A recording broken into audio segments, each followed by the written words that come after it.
우리 아버지 하나님의 사랑하는 자녀 여러분, 하나님의 크신 은혜와 평강이 여러분 모두 함께 하기를 간절히 바랍니다. 이 성경 66권 가운데 가장 드라마틱한 책, 그리고 하나님께 능력과 기사를 많이 베푸신 책, 하나님께서 당신의 백성을 놀라운 이적으로 건져내시는 그 구속의 역사를 기록한 책, 그 책이 있다면 바로 출애굽기가 아니겠습니까? 그래서 사도 바울은 고린도 교회 편지를 보내면서 출애굽의 역사를 조명하고 그들이 넘어진 곳에서 이 백성들이 일어나야 하고 승리하는 곳에서 승리할 수 있도록 이 출애굽 역사가 우리들에게 주어진 것은 말세를 만난 우리들에게 거울이 되고 경계가 되기 위해서 기록했다고 출애굽기 고린도전서 10장 11절에 기록이 되어 있습니다. 요한계시록에 보면은 하나님의 백성들이 환난을 통과하고 또 극적인 구원을 경험하게 되는데, 그러한 모든 것은 이미 출애굽 역사를 통해서 보여졌기 때문에 우리들이 앞으로 다가온 환난을 위하여 준비할 때에 출애굽의 역사를 보면 하나님께 대한 신뢰와 믿음을 더할 수 있게 됩니다. 이제 지난 시간에 이어서 우리들은 출애굽기에 대하여 공부하는 두 번째 시간, 모세가 태어났습니다. 12살 때까지 어머니의 품에서 자라났습니다. 어머니의 품에서 자라나면서 이스라엘의 하나님, 아브라함의 하나님, 야곱의 하나님, 이삭의 하나님에 잘 듣고 배우면서 자라났습니다.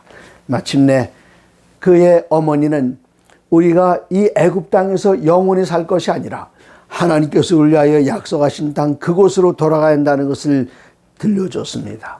12살까지 어머니에게 하나님에 대한 교육, 종교 교육, 하나님을 경배하는 교육에 대해서 익숙하게 배운 모세는 평생 하나님께 충성을 다하면서 당신의 백성들을 인도했습니다. 그가 12살이 됐을 때에 그의 양어머니 바로의 딸 그 공주가 있는 왕궁으로 들어가서 그의 외할아버지가 되는 바로 임금으로부터 총애를 받았습니다. 그 다음에 후계자는 누구인가? 하세섭 공주의 후계자는 바로 모세였습니다. 이 모세가 자기의 사명을 알았습니다. 그가 40살이 되었을 때에 그의 사명을 어떻게 실천할 수 있을까? 바로의 군대의 총사령관이었던 바로, 그가 자기의 백성을 기억하고 그들이 일하는 곳에 갔을 때에 여기 애굽의 한 관리가 이 히브리 노예를 괴롭게 하는 장면을 보고는 그를 죽였습니다. 그러면서 그는 백성들 앞에서 지도자로서의 무엇인가를 보여주려고 했을지도 모릅니다. 그러나 그것은 인간적인 습교였습니다. 그 다음날 히브리인들끼리 다툴 때에 그들 사이에 끼어들었더니 어제 내가 애굽 사람을 죽이더니 오늘은 나를 죽이려 하느냐? 히브리인이 애굽 사람을 죽인 것이 탄로가 나서 바로의 귀에 들어가게 됐을 때에 이제 이스라엘 백성들의 숫자가 200만 명, 남자들의 장정의 숫자가 60만 명, 이젠 두려움의 대상이 되고 말았습니다. 모세를 죽이기 위하여 찰 때에 모세는 미디안 광야로 도망갔고 그곳에서 르우엘을 만나게 됩니다. 미디안의 제사장입니다. 이 르우엘을 만나서 그의 딸들 가운데 하나인 시보라라는 여인과 결혼하게 되었습니다. 그리고 그곳에서 그는 40년 동안 광야에서 지내게 됩니다. 광야에서 지내면서 그가 왕궁에서 보지 못했던 것들을 보게 됩니다. 우리가 도시에서는 별을 볼 수가 없습니다. 그러나 도시를 벗어나서 도시에서의 불빛이 보이지 않는 깊은 산중에 가게 되면 별들이 쏟아지는 그 총총한 모습을 보게 되고 달빛의 아름다움을 보게 됩니다. 40년 동안 그는 애굽에 살았지만 이제 40년 동안 들판에 살할 때에 그 위대하신 하나님의 솜씨를 천년계 가운데서 보면서 밤에 뜨고 지는 별들, 아침에 일어나는 태양, 이런 모든 것들을 보면서 하나님의 능력을 체험하고 그는 40년 동안 광야에서 책을 기록합니다. 2권의 책을 기록했습니다. 하나는 제일 먼저 기록한 것은 욥기였고 두 번째 기록한 책이 창세기였습니다. 얼마나 웅장하고 장엄한 책입니까? 온 우주와 만물이 캄캄한 곳에서 하나님께서 빛이 있으라 말씀할 때에 빛이 드러나고 또 온 땅을 물이 덮고 있었지만 하나님께 둘째 날 이 물을 들어 올리시고 궁창 위의 물과 궁창 아래의 물을 두셔서 궁창 대권을 조성하신 그 놀라운 이야기들, 창세기 1장에 그 놀라운 이야기를 모세는 여기 40년 동안 광야에서 보내면서 기록했습니다. 이제 이스라엘 백성들은 아직도 이집트 땅에 남아서 고역을 겪고 있습니다. 하나님께서 그들을 왜 바로의 손에 붙여 고역을 경험하게 하셨을까요? 왜 그런가 하면 이제 430년이 지나서 히브리인들의 숫자가 200만 명이나 됐습니다. 그러면 가나안 땅에 들어가서 하나님께서 약속하신 대로 나라를 세울 때가 됐는데 너무나도 편했습니다. 너무나도 농사도 잘 되고 양들도 잘 자라고 부자가 되고 가족은 많아지고 부족한 것이 없을 때에 그냥 거기서 쉬어가고 싶었습니다. 그럴 때 하나님께서는 이들로 하여금 정신을 차리게 하셔서 바로를 사용하여 그들을 고역으로 심한 노동으로 이끌어내고 노예로 부리게 할 때에 그들은 이제 정신이 번쩍 들어서 하나님을 찾을 때에 하나님께서는 이미 그것을 다 보고 계셨습니다. 하나님의 계획은 그들이 주여 우리를 구원하소서 하지 않아도 그들을 구원하시기로 이미 계획을 가지고 계셨지만 그들은 아직도 거기에 머물고 있었습니다. 모세는 광야에서 양을 치고 있을 때에 전에는 수십만 대군이 그냥 명령 하나에 일사불란하게 움직였지만 들판에서 양떼들은 모세에게 그렇게 순종한 편이 아니었습니다. 갈 바를 알지 못하고 제 갈 길로 이리저리 방황하는 그 양떼를 인도하면서 그는 겸손을 배웠습니다. 인내를 배웠습니다. 마침내 하나님께서 그에게 나타나십니다. 3장 출애굽기 3장 2절에 여호와의 사자가 떨기나무 가운데로부터 나오는 불꽃 안에서 그에게 나타나시니라. 그가 보니 떨기나무에 불이 붙었으나 그 떨기나무가 사라지지 아니하는지라. 이건 너무나 놀라운 광경입니다. 나무에 불이 붙었어요. 근데 불이 붙으면 그 나무가 타서 없어져야 되는데 나무는 타서 없어지지 않고 나무는 그대로 있으면서 계속 불이 올라가고 있었습니다. 그래서 이게 무슨 광경인가 하고 그곳 가까이 갈 때에 하나님께서 나타나셔서 말씀하십니다. 4절입니다. 여호와께서 그가 보려고 돌이켜 오는 것을 보신지라 하나님이 떨기나무 가운데서 그를 불러 이르시되 모세야 모세야 하시매 그가 이르되 내가 여기 있나이다. 5절 하나님이 이르시되 이리로 가까이 오지 말라. 네가 선 곳은 거룩한 땅이니 네 발에서 신을 벗으라 말씀하셨습니다. 신을 벗으라. 신 벗으라. 이 무슨 뜻일까요? 물론 우리들은 밖에서 다니다가 집에 들어올 때에 신을 벗습니다. 신을 벗는 문화는 여러 곳에 있습니다. 일본 사람들 집에 들어가면은 우리는 온돌방이니까 신을 벗었지만 일본인들은 다다미에 살기 때문에 신을 벗지만 그 외에 다른 나라들은 신을 벗지 않습니다. 지금도 신 벗는 곳 몇 곳이 있다면은 조계사 법당 그 절에 불교의 법당에 들어갈 때 신을 벗습니다. 그리고 저 이스마엘의 후손들 그 회교도들이 모스크에 들어갈 때는 다 신을 벗고 발을 씻고 그리고 들어갑니다. 그것은 거룩한 땅, 깨끗한 곳이기 때문에 그렇습니다. 그럼 여기서 신을 벗는다는 또 다른 의미는 없을까요? 우리가 이 성경에서 신을 벗은 경우를 생각하면 신을 신는 경우도 있고 벗는 경우도 있는데 누가복음 15장에 보면은 탕자가 돌아왔을 때 아버지가 제일 먼저 한 일이 신을 신기는 일이었습니다. 다른 말로 표현하면 노예나 종들은 신을 신지 않았지만 아들은 신을 신었습니다. 또 여기에 룻기 4장에 보시면은 신을 벗는 게 있습니다. 룻 그 집안의 기업을 물을 자 그 권리를 가지고 있는 자가 권리를 보아스에게 포기할 때에 그의 신발을 벗어 줍니다. 자기가 가지고 있는 기득권을 포기한다는 것입니다. 그는 지난 40년 동안 애굽에 있을 때에 당당한 사령관으로서 바로의 후계자라 그가 바로에 될 그런 위치에 있으면서 자기 자신이 뭐나 되는 줄 알았습니다. 그러나 40년 동안 양을 치면서 자기는 하나님 앞에 아무것도 아니라는 사실을 깨닫게 되었습니다. 그가 가지고 있던 모든 기득권들을 다 내려놓고 하나님 앞에 온전히 순종하겠습니다 하는 것을 보여주라고 하나님께서 요구하는 것이, 내가 쉬는 그 땅은 거룩한 땅이니 내가 이 땅에 들어와서 나와 함께 나를 따르면서 내가 맡기는 사역을 하려면 내가 뭐 좀 됐다고 생각하는 것 다 내려놓으라, 그런 뜻입니다. 그리고 모세는 하나님 앞에 신을 벗고 따라가게 되었습니다. 하나님께서는 말씀하십니다.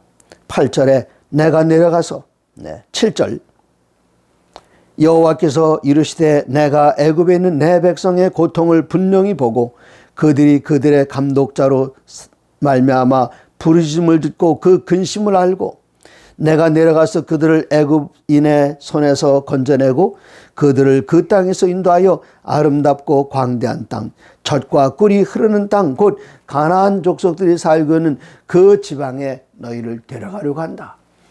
원래 하나님의 계획이었습니다. 가나안 땅에 기근이 들게 하셔서 거기 70명밖에 안 되는 그 작은 무리들을 애굽 땅에 가셔서 거기서 모판을 만드시고 여기 뭐가 잘 자라났을 때에 하나님께서 이제 모내기를 하시는 것입니다.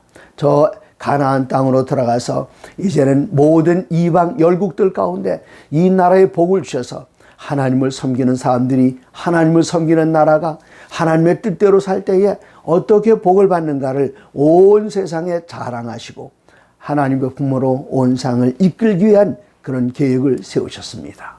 그러나 이스라엘 백성들이 430년 동안 고센 땅, 기름진 땅에서 나오려고 하지 않을 때에 바로의 손길을 통해서 그들로 하여금 고통을 겪게 하고 하나님의 부르짖게 할 때에, 그래 알았다, 내가 너를 구원하마 이미 약속한 것이 아니라 내가 그 가나안 땅으로 너희들을 인도하리라고 너희 조상 아브라함과 이삭과 야곱에게 약속했다. 내가 바로 아브라함의 하나님, 이삭의 하나님, 야곱의 하나님이 아니냐, 가자. 하나님께서는 이끌어내십니다. 그런데 모세가 하나님께 여쭤봅니다. 누가 저를 보냈다고 이야기해야 될까요? 이름을 물어보면 뭐라고 대답을 해야 합니까? 13절, 모세가 하나님께 아뢰되 내가 이스라엘 자손에게 가서 이르기를 너희의 조상 하나님이 나를 너희에게 보내셨다 하면 그들이 내게 묻기를 그의 이름이 무엇이냐? 그럼 제가 무엇이라고 해야 될까요? 3장 14절, 하나님께서는 말씀하십니다. 하나님이 모세에게 이르시되 나는 스스로 있는 자니라. 또 이르시되 너는 이스라엘 자손에게 이같이 이르기를 스스로 있는 자가 나를 너희에게 보내셨다 하라. 스스로 있는 자, 제가 영어 성경으로 이 문장을 처음 읽었을 때, 고등학교 2학년 때 영어 성경을 가지고 나는 스스로 있는 자라, 거기에 영어 성경에는 이렇게 기록이 됐습니다. I am, 나는 무엇이다죠? I'm a man, I'm a boy, I'm a pastor. 나는 사람입니다. 나는 소년입니다. 나는 목사입니다. I am, 그렇게 나가지 않습니까? 그런데 영어 성경으로 보니까 I am that I am. 이거 무슨 말인지 모르겠어요. 나는 나다? 이해가지 않지 않습니까? 그래서 다시 이제 한글 성경을 펴서 보니까 번역되기를 나는 스스로 있는 자다, 그렇게 번역이 되어 있습니다. 하나님은 누가 만드셨나요? 이 세상에 존재하는 모든 것은 원인이 있습니다. 제가 안경 끼고 있는데 누가 안경을 만들었지요? 넥타이를 메고 있는데 넥타이를 누군가가 만들었지요? 이 세상에 존재하는 모든 것은 원인이 있지만 원인이 없는 단 하나의 존재, 그분은 하나님이십니다. 나는 스스로 존재한다 하는 뜻이 바로 나는 나다, 나는 스스로인 자다, 그런 뜻입니다. 그래서 요한복음을 보면은 7가지 Great I am, 그 스스로 계시는 분에 대한 7가지 표현이 있죠. 나는 양의 목자다, 나는 참 포도나무다, 난 하늘에서 내려온 산떡이다, 이런 표현들이 나는 무엇이다, I am 이란 표현이 7개가 나와서 이걸 신학적으로는 Great I am, 위대하신 자존자, 그렇게 표현합니다. 하나님께서는 당신 자신을 가리키면서 나는 나다, 스스로 있는 자다, 존재하는 자다, 그렇게 말씀을 하십니다. 15절입니다. 하나님이 또 모세에게 이르시되 너는 이스라엘 자손에게 이같이 이르기를 너희 조상의 하나님 여호와 곧 아브라함의 하나님, 이삭의 하나님, 야곱의 하나님께서 나를 너에게 보내셨다 하라. 하나님께서는 아브라함과 이삭과 야곱에게 가나안 땅을 주겠다고 약속하셨습니다. 그 약속을 하나님이 이제 내가 잊어버리지 않았다. 너희들 그곳으로 자유의 땅으로, 평화의 땅으로, 그리고 온 세상에서 나의 이름을 빛낼 땅으로 너희들을 인도하겠다. 나는 아브라함의 하나님, 이삭의 하나님, 야곱의 하나님이다. 그렇게 말씀하십니다. 여기 15절 앞부분에 하나님 또 모세에게 이르시되 너는 이스라엘 자손에게 이같이 이르기를 너희 조상의 하나님 여호와. 여기 하나님은 엘로힘이라고 나오고 여기 여호와는 이스라엘 사람들은 지금 발음하지 않습니다. 이것을 신성 사문자라 그렇게 이야기합니다. 이 여호와는 히브리어 글자로다가 네 글자로 요드, 해, 와우, 해, 네 글자. 이 글자를 신성 사문자라고 하는데 너무나도 거룩하기 때문에 이스라엘 백성들은 기원전 3세기부터 이 말을 발음하지 않아요. 그래서 이 발음이 잊혀졌습니다. 우리들이 겨우 찾아내는 것이 여호와 혹은 야훼라고 발음하는데 이것은 아주 거룩한 이름이고 또 이 이름을 가리켜서 15절 끝부분에 보면은 이는 나의 영원한 이름이요 대대에 기억할 나의 칭호라 그렇게 말씀하셨습니다. 여러분 퀴즈 하나 낼까요? 성경의 첫 번째 장 창세기 1장에 여호와라는 이름이 몇 번 나오는지 한번 찾아보십시오. 아마 지금 성경책 가지고 계시면은 부지런히 찾고 계신 분들 계실 겁니다. 여호와라는 이름이 창세기 1장에 몇 번 나오죠? 네. 정답 발표하겠습니다. 창세기 1장에 단 한 번도 나오지 않습니다. 여호와란 이름은 어디에 처음 등장하는가 하면은 창세기 2장 4절에 처음 등장합니다. 이것이 천지가 창조될 때의 하늘과 땅의 내력이니 여호와 하나님이 땅과 하늘을 지으시던 날에 그 다음에 나오는 이야기는 사람을 짓는 이야기입니다. 그러면 창세기 1장에 나오는 여호와 하나님은 어떤 하나님인가 하면은 온 우주를 말씀으로 만드시는 하나님입니다. 하늘의 그 광대무변한 우주 가운데 별들을 손가락으로 만드신 하나님. 갑자기 온 세상에 풀도 나지 않고 메마른 땅이었는데 이곳에 식물이 있으라 말씀하실 때에 한순간에 여기 과일나무도 나오고 풀도 나오고 꽃들도 피어나고 그런 위대하신 하나님, 이 놀라우신 하나님, 이 하나님은 우리에게서 너무나도 멀리 계셔서 우리와는 상관이 없는 것처럼 아주 멀리 계시는 강력한 능력 있는 온 우주의 하나님, 놀라운 하나님, 그 하나님을 가리킬 때에 엘로힘, 창세기 1장에는 엘로힘이라고 묘사된 하나님, 거기에 대해서 나오지요. 그 다음에 여호와는 나오지 않습니다. 2장 4절 이후에 여호와께서 등장하시는데 2장 4절 이후에 하나님께서는 흙으로 사람을 빚으십니다. 여러분 꼭 그런 것은 아니겠지만 인간의 상상력을 동원해서 하나님께서 어떻게 사람을 만드셨는지를 한번 상상해 보십시오. 하나님께서는 한 줌 흙을 취하셨습니다. 그리고 그 흙으로 사람의 모양을 빚으십니다. 그런데 누워있는 이 아담이 숨쉬지 않습니다. 말하지 않습니다. 이 누워있는 아담, 생기가 없는 존재하지, 그냥 진흙덩어리의 아담. 하나님께서는 그 아담에게, 제가 교회에서 이 설교할 때는 어린아이야 나를 앞으로 나오라고 해서 너 잠깐 누워봐라. 내가 지금 아담이다. 나는 지금 하나님, 내가 너를 지금 만들고 있는 거다. 다 만든 다음에 숨 안 쉬는 그 아담에게 숨쉬게 하기 위해서 하나님은 어떻게 하셨는가 하면은 무릎을 꿇으시고 엎드리셔서 그 코에 생기를 불어넣으시는 그 모습이 사람에게 절하는 그런 모습.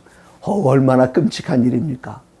창세기 1장에 엘로힘 하나님께서 지구에 오셔서 자그마한 흙덩어리 앞에 무릎을 꿇으시고 거기에 생기를 불어넣으시는 얼마나 친밀한 하나님이십니까?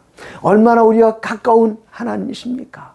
그 하나님을 나타낼 때에 인격적으로 우리를 만나신 하나님을 나타낼 때에 바로 나는 스스로 있는 자 아니라 존재하는 자라는 뜻인 여호와란 칭호가 창세기 2장 4절 이후로 사람을 만드실 때에 사용이 되었습니다. 이 놀라우신 하나님, 이 하나님에 대해서 가서 이렇게 말하라고 이야기합니다. 그런데 모세가 가라고 할 때에 뭐라고 대답합니까? 출애굽기 2장 11절에 모세가 하나님께 아뢰되 내가 누구이기에 바로에게 가며 이스라엘 자손을 애굽에서 인도하여 내리까? 이런 사람을 하나님께 쓰십니다. 이때로부터 40년 전이면은 하나님께서 모세야 이젠 때가 왔다. 이 백성을 인도해라. 그러면 저 말고 누가 있겠습니까? 제가 이 애국 군대의 총사령관 아닙니까? 사관학교 제 수석으로 졸업했고요.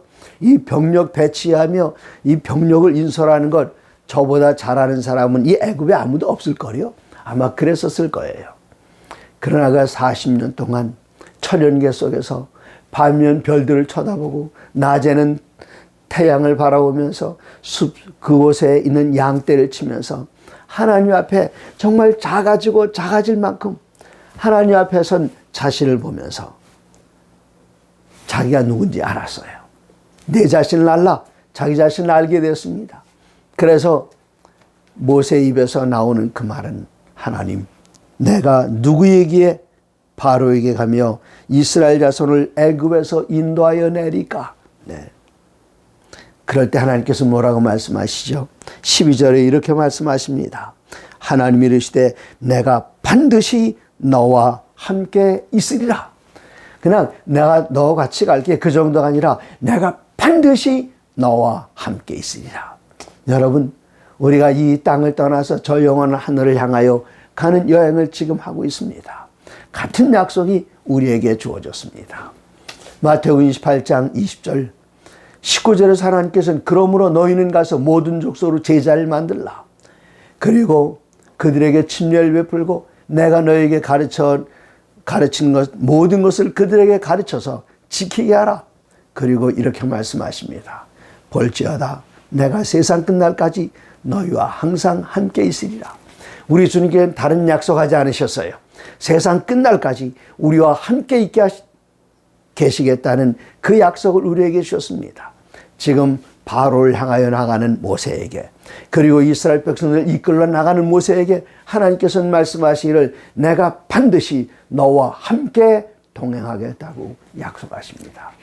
그럴지라도 모세는 4장 1절 모세가 대답하여 이르되 그러나 그들이 나를 믿지 아니하며 내 말을 듣지 아니하고 이르기를 여호와께서 내게 나타나지 아니하셨다 하리이다. 네.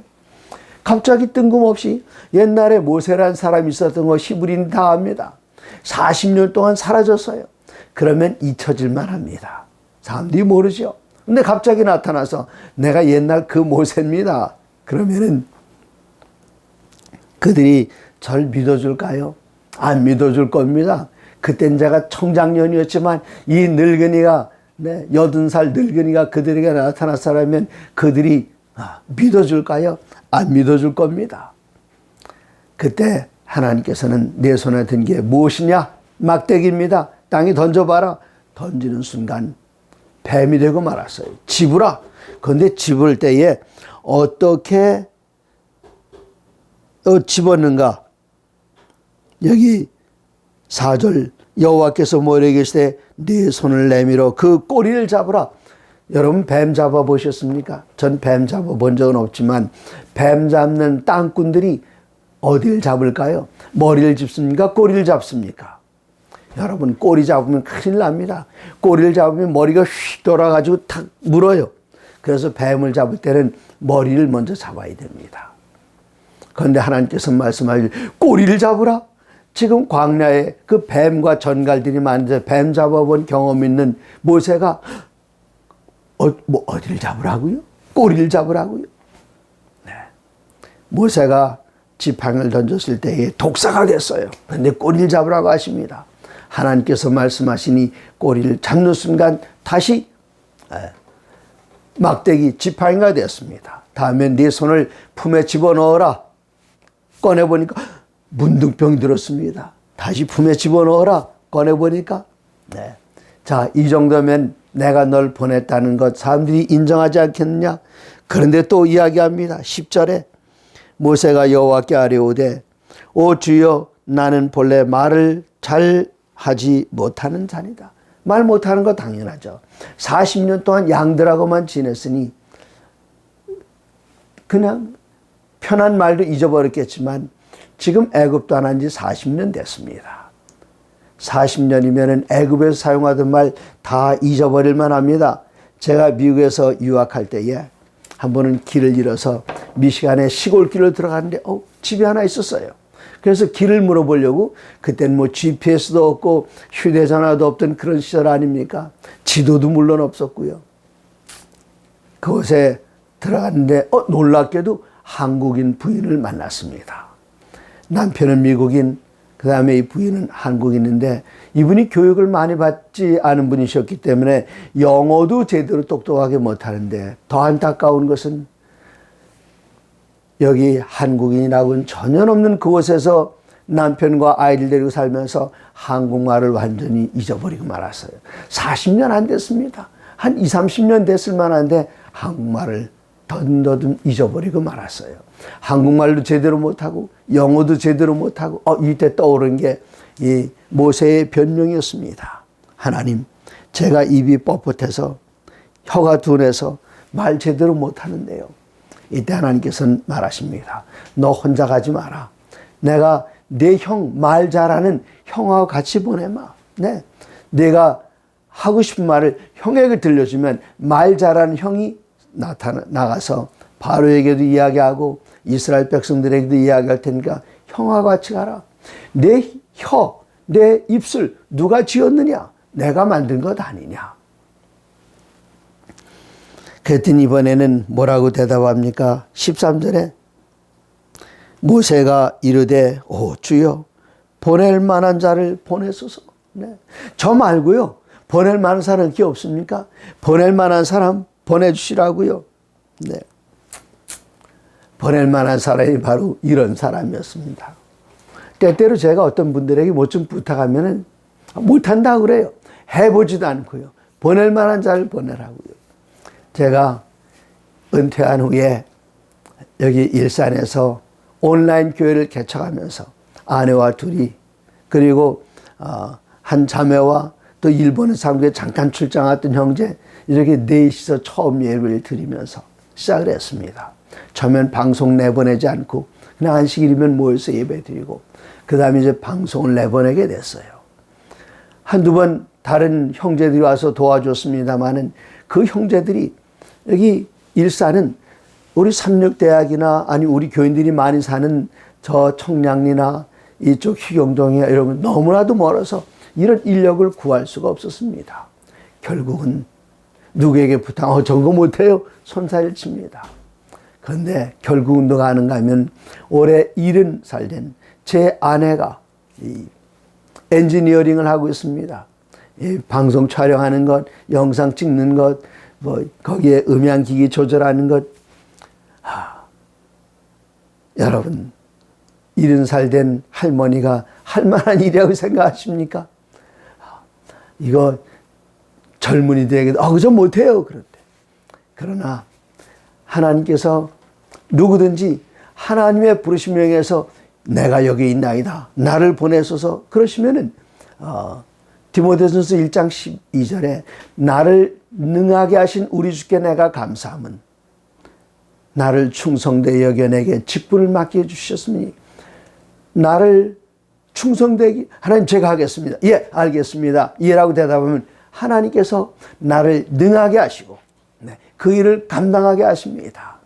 보낼 만한 자를 보내소서. 정말 이러면은 하나님도 정말 난처하지 않으십니까? 네. 그때 아론과 같이 가라.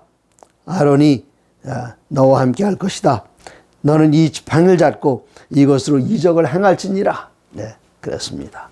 이제 모세가 하는 수 없이 알았습니다 하고 이제는 모든 것 준비하고 가려고 하는데 갑자기 이게 웬일입니까? 하나님께서 갑자기 모세를 쳐서 죽이려고 하십니다. 그 옆에 십보라, 그의 아내 보고 깜짝 놀랐어요.